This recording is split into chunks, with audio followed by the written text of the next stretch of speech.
오늘 우리가 읽은 이 욥기서 27장의 내용은 빌닷이 마지막 욥에게 한 말에 대한 욥의 답변입니다. 27장까지 이렇게 답변의 내용이 주어지고 28장에서부터 비교적 긴 내용에서는 욥의 톡백입니다. 혼자서 그가 하는 여러 말들이 이제 기록이 됩니다. 그래서 27장까지의 내용이 욥과 세 친구들 간의 세 번에 걸친 여러 대화의 내용들이 기록이 되고 이제 마무리되고 있음을 우리가 볼 수 있습니다. 오늘 우리가 읽은 27장의 내용에서 욥이 하는 말, 우리가 읽은 바와 같이 초두 앞부분에서는 욥은 자신의 정당성, 자신의 순전함 혹은 자신의 의로움을 끝까지 붙들겠다라는 그런 신앙의 단호한 의지를 잘 표현해주고 있습니다.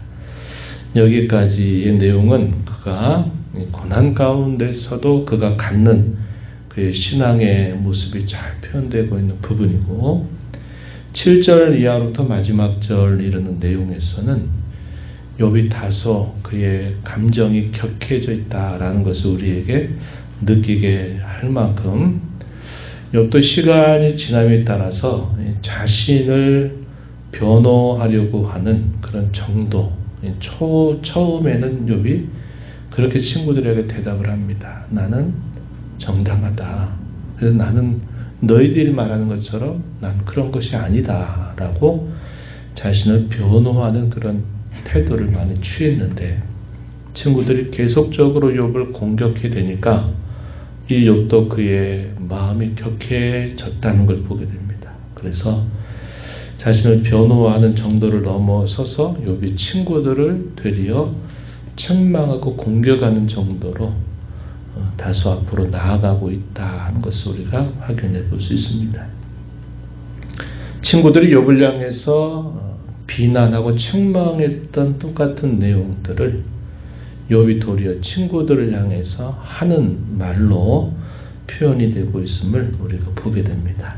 그래서 이 후반부의 내용 자체는 역시 욥이 하는 말이 틀린 말은 아니지만 욥은 자신이 받았던 그것을 친구들을 향해서 적용하려고 하는 그런 태도를 취하고 있다 하는 면에서는 다소 그의 마음을 굳건히 지켜내지 못한 아쉬움이 남기도 한다. 이렇게 평가할 수 있을 것 같아요. 한번 살펴보도록 하겠습니다.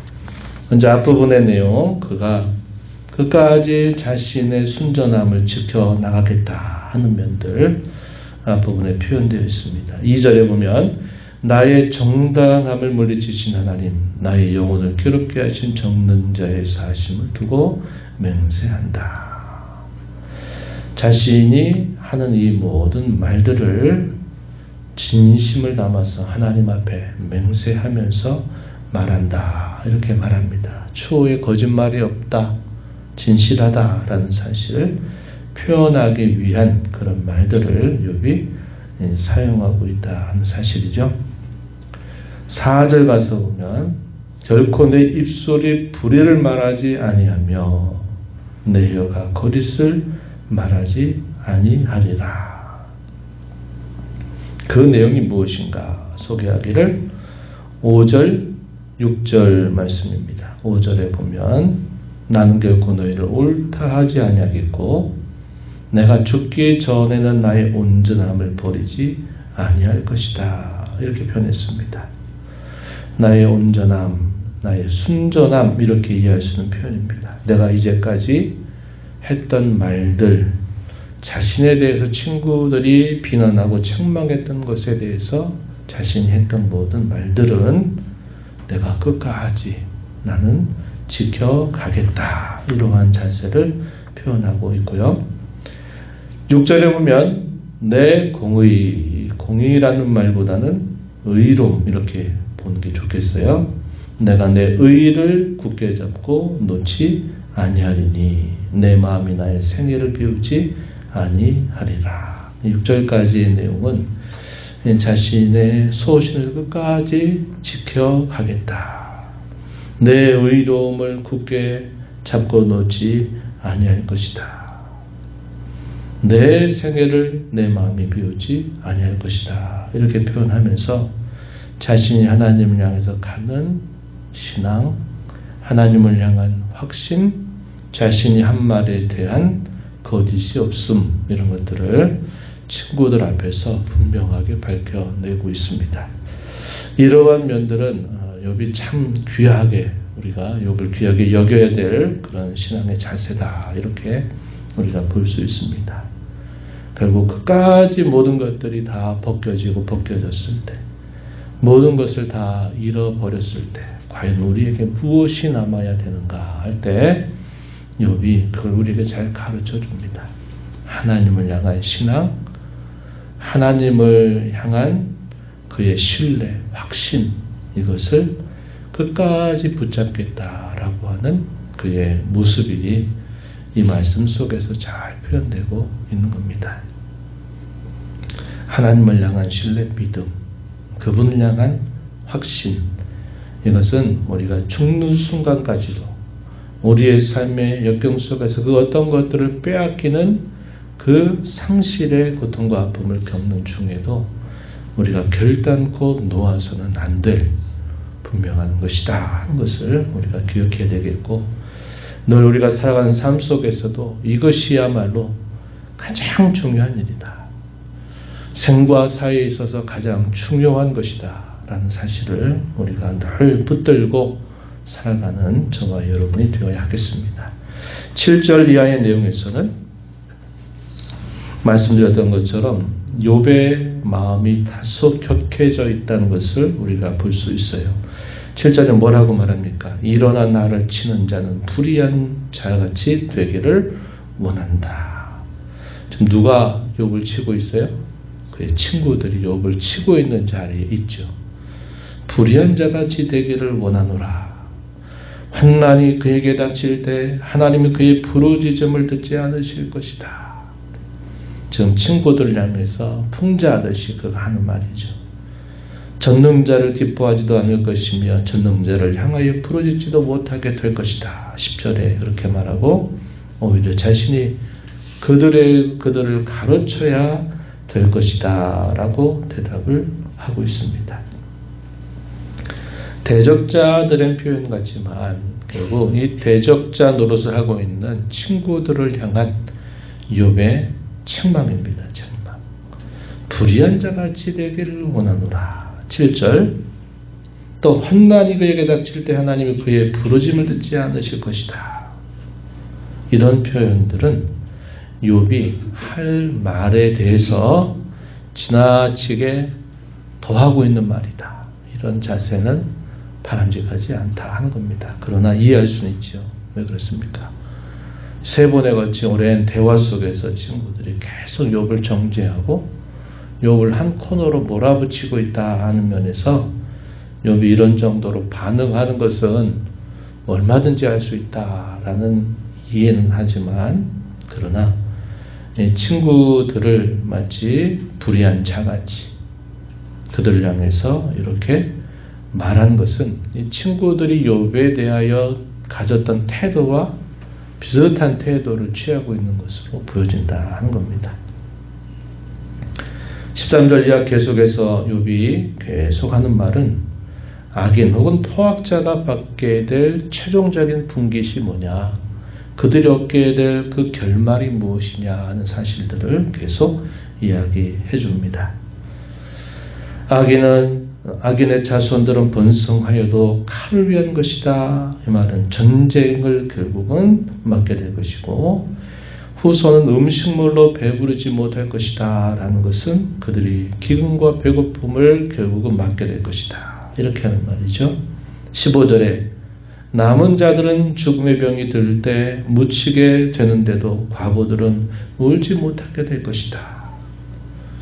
전염병과 같은 이러한 재앙이 그들에게 미치게 될 것이다 하는 겁니다.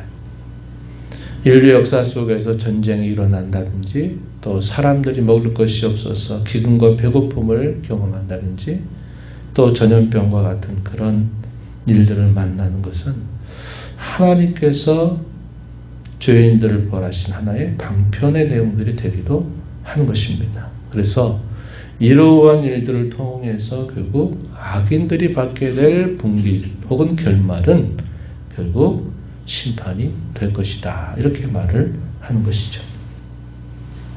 우리가 얼마 전, 몇 년 전 코로나 시대라고 하는 것을 겪으면서 참 어떤 참변들을 많이 경험했습니다. 그 병이 창궐했을 때 가족들이나 아는 사람이 죽음을 당해도 그 죽음의 현장조차도 함께할 수 없는 그러한 일들을 경험하기도 했죠. 그래서 이러한 일들에 대해서는 하나님의 인류 역사 가운데서 죄를 다스리신 하나님의 방편들이 되기도 한다는 것을 우리가 볼 수 있겠습니다. 더 나아가서 이렇게 욥은 진술합니다. 그가 준비했던 모든 것들은 다 의인이 입게 될 것이고 그의 은들은 죄가 없는 사람들이 다 차지하게 될 것이다. 이렇게 말합니다. 그가 지은 집은 좀의 집같이 될 것이고 바수꾼의 총각같이 될 것이다. 이렇게 또 말했어요. 두려움이 물같이 그에게 닥칠 것이고 폭풍이 밤에 그를 앗아갈 것이다. 이렇게 또 말합니다. 21절에서는 동풍이 그를 들어올려 그를 사라지게 할 것이고 그의 처소에서 다 몰아낼 것이다. 이러한 것들은 결국 악인들이 받게 될 벌 혹은 심판에 대해서 욥이 진술하고 있는 부분이죠.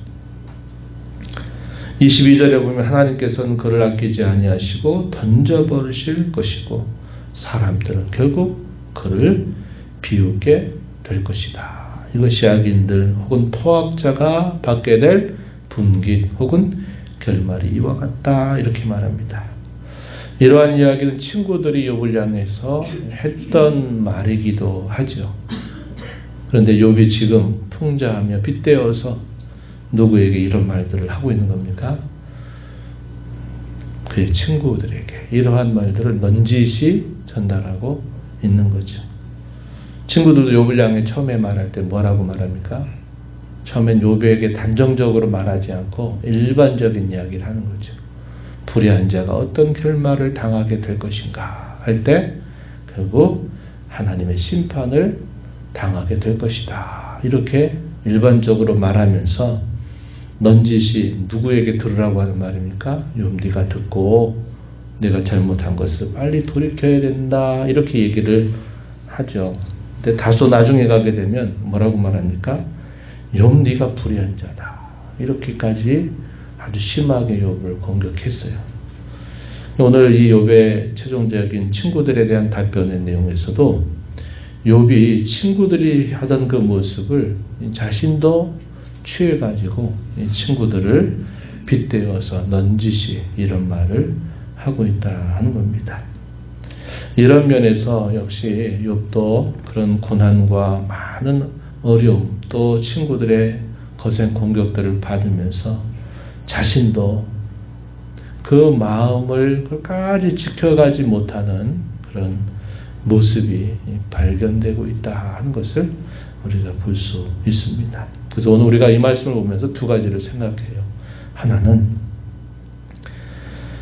사탄의 고소로 말미암아 시작된 이 욥의 극심한 고난 그리고 그 고통 친구들의 거센 공격을 당하면서 그가 얻는 그 상실 그 아픔 그런 일들 속에서도 끝까지 자신이 하나님을 믿고 섬기는 그 마음 그의 순전함 그의 의로움을 끝까지 지켜내려고 하는 그의 자세 참 귀한 자세다 하는 것을 우리가 배워야 하겠다 하는 겁니다. 결국 하나님 외에 아무것도 남지 않는다 하는 것을 욥은 모든 것들을 빼앗기게 되는 그 극심한 그 고난 속에서 고통 속에서 그것을 호소하고 바라보고 끝까지 자신은 그것을 지켜가겠다고 결단하고 다짐하는 모습을 보여주고 있는 겁니다. 이러한 일들은 하루아침에 되는 일이 아니겠죠. 평상시 일상 속에서 하나님을 자기의 진정한 상급으로 여기고 하나님을 진정한 자신의 만족으로 여기며 사는 그의 일상의 삶 속에서의 오랜 반복과 그 일상의 신앙의 훈련들이 이러한 극심한 일을 만나게 될 때도 끝까지 지켜내는 그런 자세를 보여주고 있다는 면에서 우리가 일상 속에서 매일매일의 삶 속에서 하나님을 향한 이러한 신뢰와 믿음을 늘 가지고 살아야 되겠다 하는 것이 우리가 오늘 말씀을 통해서 배운 첫 번째 교훈입니다. 두 번째 교훈은 정도를 넘어서지 않아야 된다. 우리 힘으로 되는 일은 아니죠. 다른 사람이 우리에게 예를 들어 7, 8 정도의 세기로 우리를 치고 들어오면 우리는 그것에 맞서기 위해서 그것보다 못한 정도로 쳐도 얼마든지 되지 않겠냐 이런 생각을 하죠. 7, 8로 치고 들어와도 한 4, 5 정도만 쳐도 잘하는 일이다 이렇게 볼 수 있겠지만 그러나 하나님 앞에서는 그렇지 않다 하는 겁니다. 그것을 그렇게 하는 자세보다 끝까지 자신의 입술과 마음을 지켜내는 자세. 즉 말씀이 가는 데까지 가고 말씀이 멈춰 서야 할 때 자신도 그 자리에 멈춰 설 줄 아는 그러한 자세가 중요하다 하는 겁니다. 다른 사람이 내게 이런 정도 하면 난 이런 정도 하는 거 얼마든지 할 수 있지 않느냐? 우리가 이렇게 세상에서 이런 논리가 통할 수 있을지 몰라도 하나님 앞에서는 그러한 일들조차 우리에게는 허물이 되고 부족함이 된다 하는 것을 우리가 배우면서 끝까지 우리가 우리의 마음과 입술을 하나님 앞에서 지켜가는 그런 신앙생활. 그게 우리의 힘으로 되지 않기 때문에 늘 하나님께서 우리의 입술을 우리의 마음을 붙드시고 주장해 주시기를 우리가 늘 의지하면서 살아가는 저와 여러분이 되어야겠다 하는 것입니다. 이런 교훈들을 마음에 새기면서 또 남은 생애를 주님 앞에 말씀 붙들고 살아가는 저와 여러분이 되기를 바랍니다. 하나님 아버지 감사합니다. 이 새벽 시간에도 저희들을 깨워주셔서 오늘도 아버지 앞에 인도하시고 오늘도 저에게 주시는 말씀을 통하여서 또다시 저희가 살아가는 삶의 교훈을 다시 마음에 새기게 하심을 감사합니다. 우리에게 모든 것들이 다 빼앗기는 그런 상실, 고난, 고통, 또 역경을 지날 때 저에게 남는 것이 다른 그 어떤 것이 아니라 하나님을 향한 신앙이요 하나님을 향한 확신임을 저희가 욥의 고백을 통해서 배우게 됩니다. 일상 속에서 늘 하나님을 참된 자신의 상급처럼 산업처럼 풍깃처럼 여기며 만족하는 삶을 늘 살았던 그 일상의 신앙의 훈련들이 이렇게 극심한 고난 중에서도 자신의 신앙을 지켜내는 그러한 힘이 되는 것을 살펴보며 저희가 주어진 하루하루의 삶 속에서 늘 하나님을 믿고 신뢰하며 의지하며 살아가는 삶에 힘써가게 하시옵고 저희가 어떤 상황들 속에서도 마음과 입술을 잘 지켜서 세상의 논리를 따라 살아감이 아니라 하나님의 말씀을 끝까지 붙들고 살아가는 저희들의 입술, 저희들의 심령이 되도록 조정하여 주시옵소서. 은혜의 보좌 앞에 나와 아버지 은혜를 구하는 모든 심령들의 간구를 귀기로 주시고 응답해 주시기를 바라며 예수님 이름으로 기도옵나이다. 아멘.